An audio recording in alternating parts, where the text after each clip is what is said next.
The Cretaceous-Paleogene extinction was not the most massive in the history of our planet, but it is the most famous because it was then that the dinosaurs became extinct.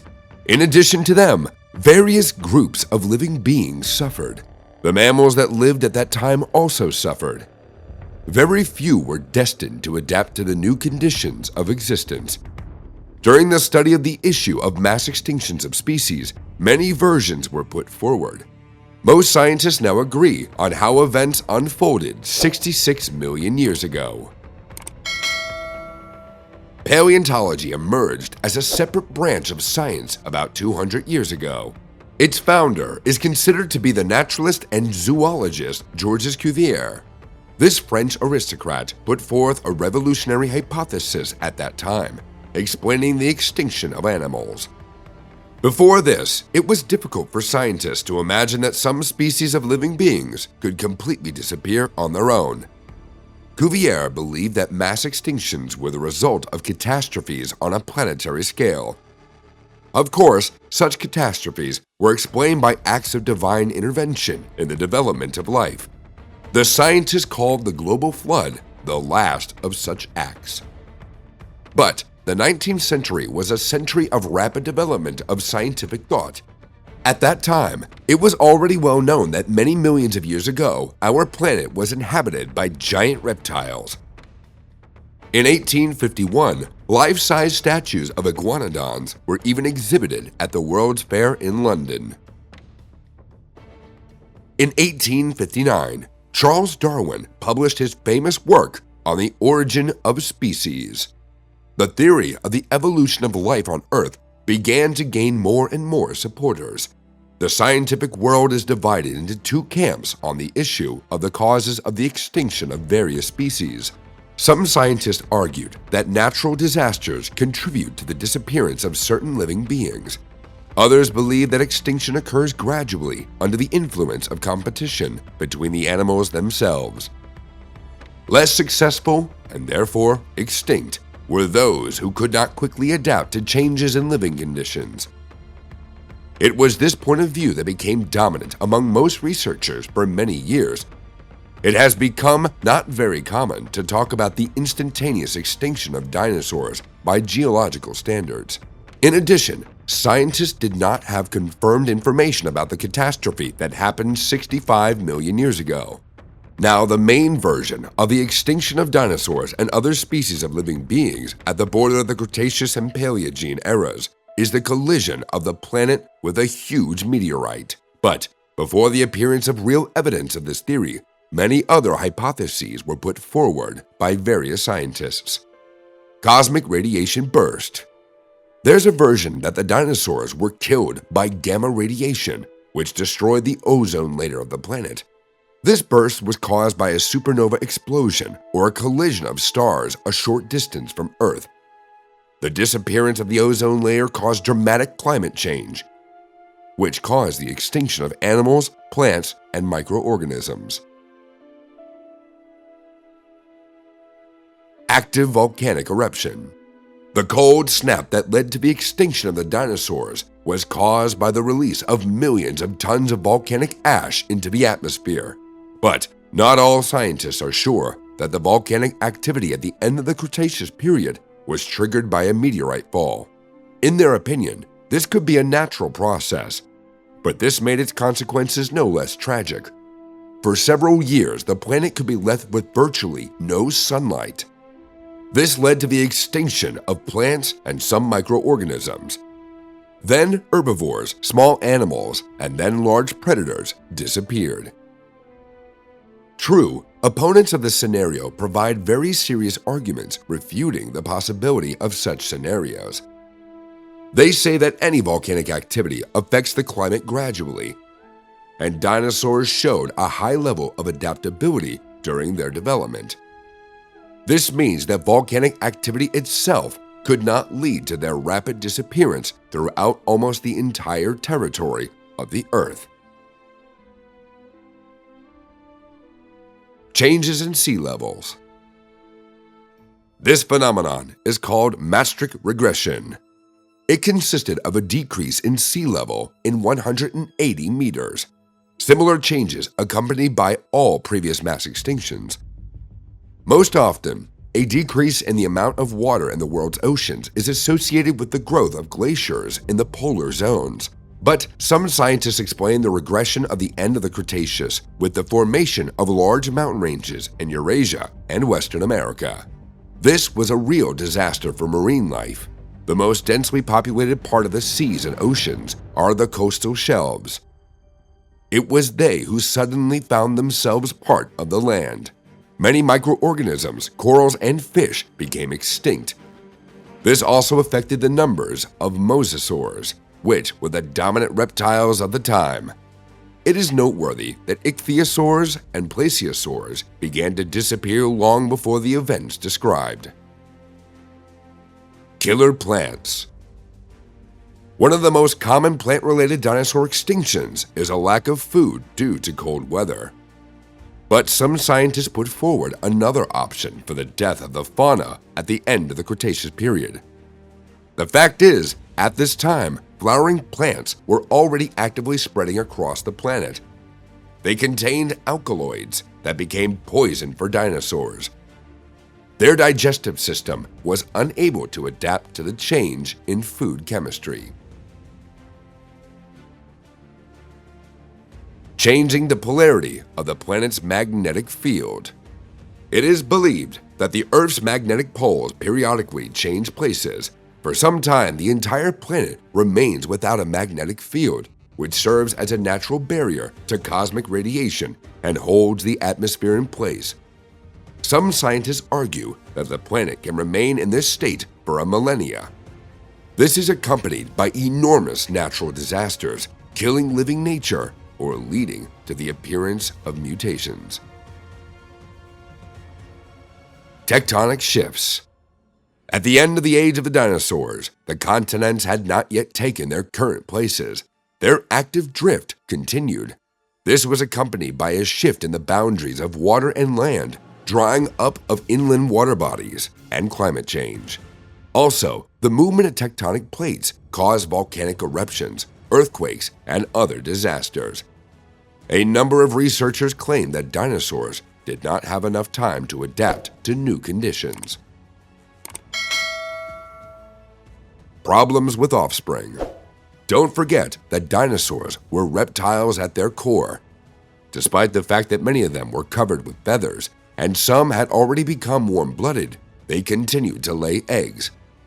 The sex of newborn dinosaurs may have depended on environmental temperature. Similar phenomena are observed in some species of modern crocodiles. If there was a cold snap at the end of the Cretaceous, then only females could hatch from eggs. Considering that the cooling lasted for more than 1 year, reproduction could have slowed down significantly. This eventually led to the gradual extinction of many species of dinosaurs. The weak point of this theory is that along with dinosaurs, a large number of completely different animals became extinct. Mammals of that time also suffered greatly, and the sex of their offspring should not have depended on climate in any way.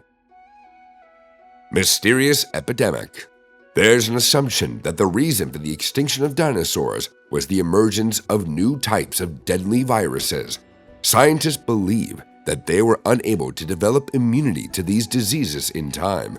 It is difficult to imagine that in a relatively short period of time, the pandemic had spread throughout the world.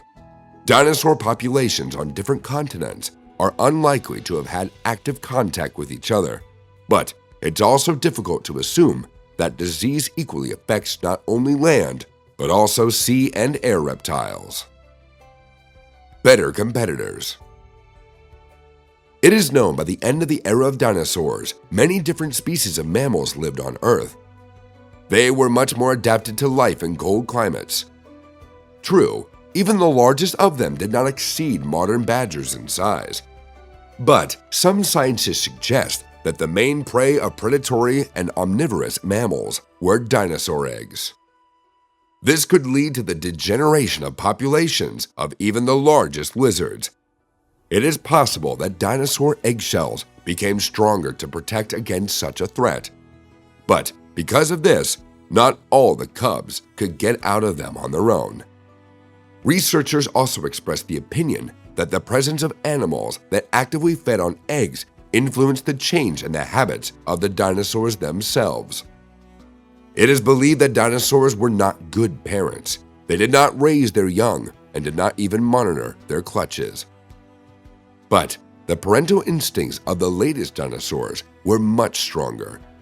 Many of them built nests and protected newborn cubs. Also, some scientists associated the appearance of plumage with the need to hatch eggs.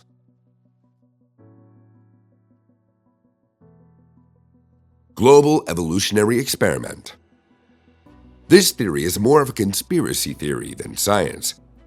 In certain, often pseudo-scientific circles, versions of controlled evolutions are put forward.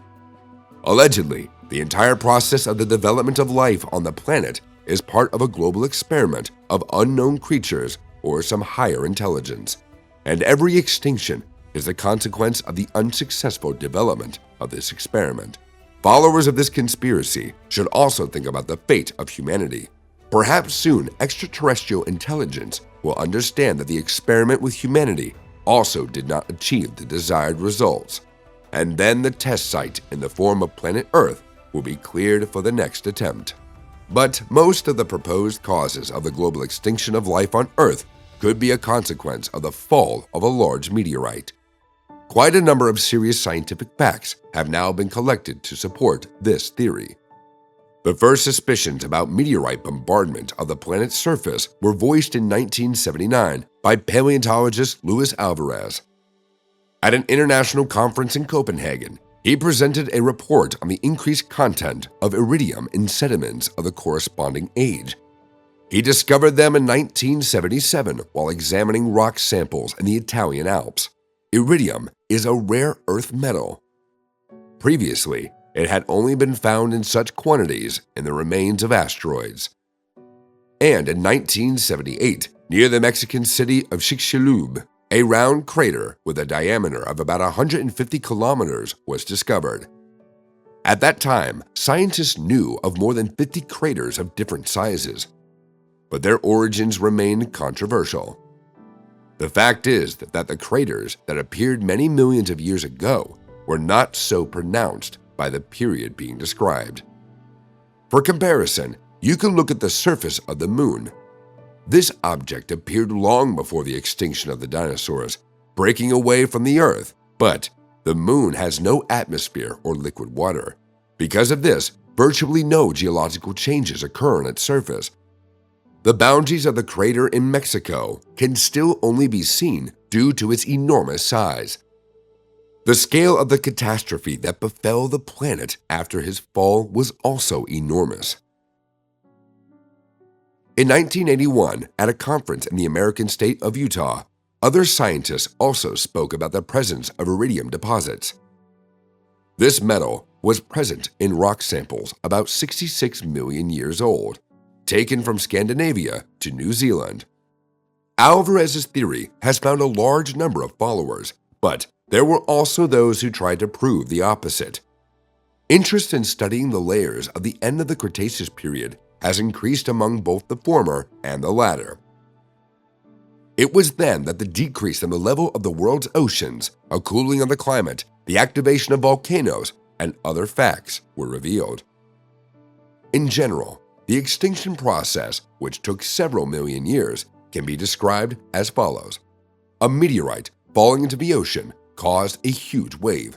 A tsunami up to 100 meters high washed away vast coastal areas. A blast wave of gigantic power circled the globe several times. All this was accompanied by fires, earthquakes, and eruptions. Hundreds of millions of tons of rock, volcanic ash, and various gases rose into the air.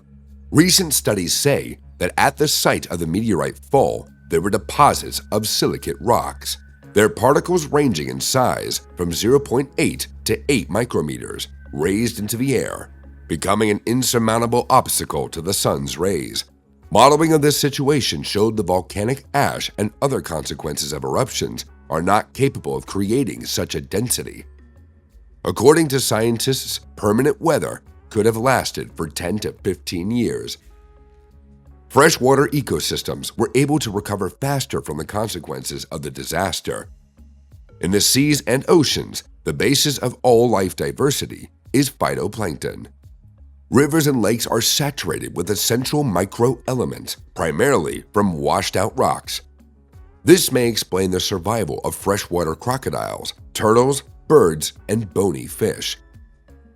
If you think that these problems have not affected mammals, then you are very mistaken. Their number and diversity of species have decreased to minimal values. They were simply more advanced creatures compared to reptiles. This helped them not only survive in harsh conditions, but also quickly restore their numbers. Mammals quickly occupied the vacant ecological niches and recolonized the planet. Subsequently, the development of one of the surviving species led to the emergence of the new owners of the planet: humans. But by all indicators, another catastrophe on a planetary scale is just around the corner. And who knows, maybe in a few tens of million years, some new creatures will look for the reasons for the extinction of humanity. Or maybe humans can prepare for new challenges and remain the dominant species for another cycle. We express our gratitude to the viewers who watched our episodes to the very end. If you're interested in the era of dinosaurs, as well as other geological periods in the history of our planet, we advise you to pay attention to the previous videos. From them, you can learn more about the origins of various types of living beings and the development of life on Earth in general.